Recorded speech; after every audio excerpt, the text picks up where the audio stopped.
Hey guys, it's Dr. Rick Carter McClure here for another episode of 7-Minute Therapy for Men, about men, and to men. So today we're going to talk about a topic that comes up a lot in therapy, and it's kind of a fun one. It's called gaslighting, and many of you already know what that is. It comes from an old, I think 1944 Hollywood movie with Ingrid Bergman, where she is manipulated and emotionally abused by her husband, into believing things that are not actually true. In other words, it makes you feel like you're going crazy. So if you're in a relationship with a woman who often turns everything around, and by the time you're done talking, it feels like you're so lost, and you feel like, did I just go, am I nuts, or is she making this crap up?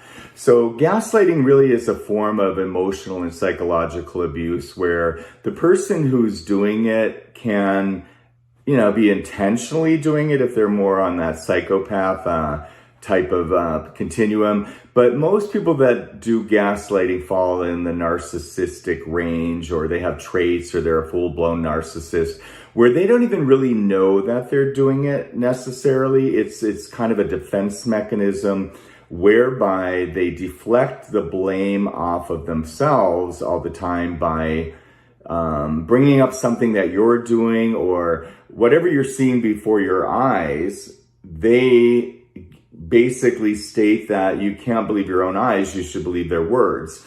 And that happens a lot, especially in modern times where the media, for example, you see one thing, but the media is telling you a completely different thing.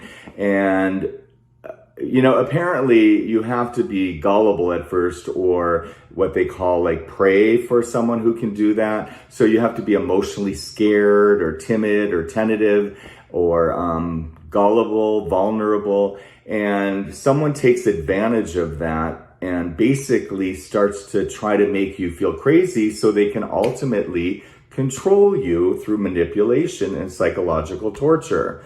And this happens with a lot of the guys I've spoken to, and of course women too are in relationships with narcissistic men, and I've worked with many of them as well.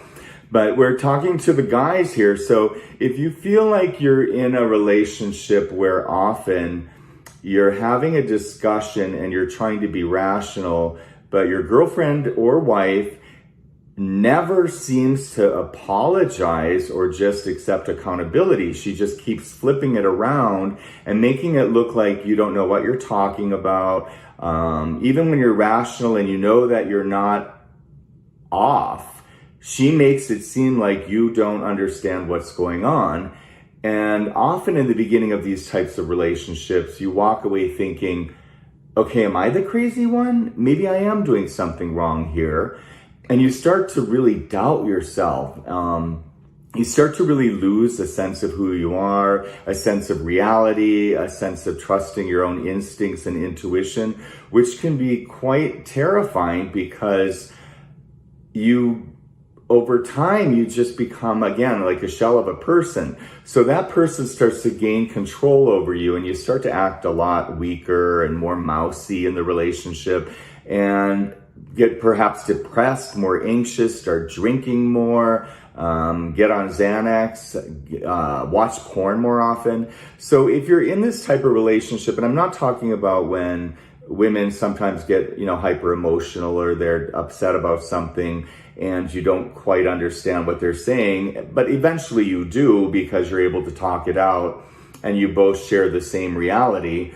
I'm talking about a situation where it's a repetitive pattern of never being able to get to a resolution because she is acting insane.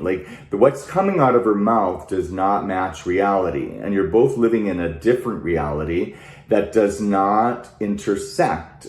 So you have to either do one of two things. One, tell yourself that, okay, I am crazy and I'm the one who's wrong here, and I need to figure out what I'm doing that is so insane. Or number two, this woman is psychologically, unstable. She might be a narcissist. She's using defense mechanisms that are making me feel like I'm going crazy. But in fact, She is not capable of owning up to her own mistakes or acknowledging faults that she has, but instead continuously tries to get me to believe that I'm the one that's actually doing it.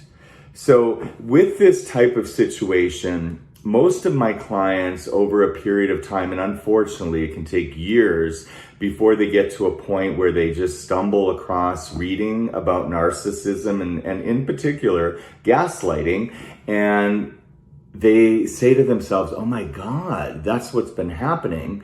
And then they read more and more and maybe talk to some of their friends about it and eventually gain the strength and the self-confidence to question what's going on.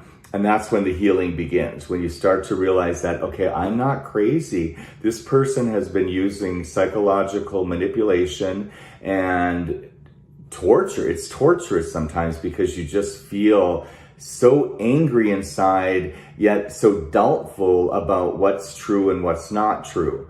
So, gentlemen, if that's the type of your relationship you're in, or you suspect that might be the relationship you're in, I would really look up what gaslighting is if you're not sure, and also read some stories about people that are in relationships with women that do a lot of gaslighting as a tactic to deflect blame off of herself. There's many stories if you just type in male relationships with females who are potentially narcissistic and use gaslighting techniques. See if that resembles or resonates with you in regards to your own relationship. Because if you're in a relationship like that, I'm going to step out on a limb and say it's rarely fixable, because that person has a deep-seated defense mechanism whereby she's never going to admit that she's wrong, apologize, be accountable, or acknowledge that she's using psychological manipulation to control you.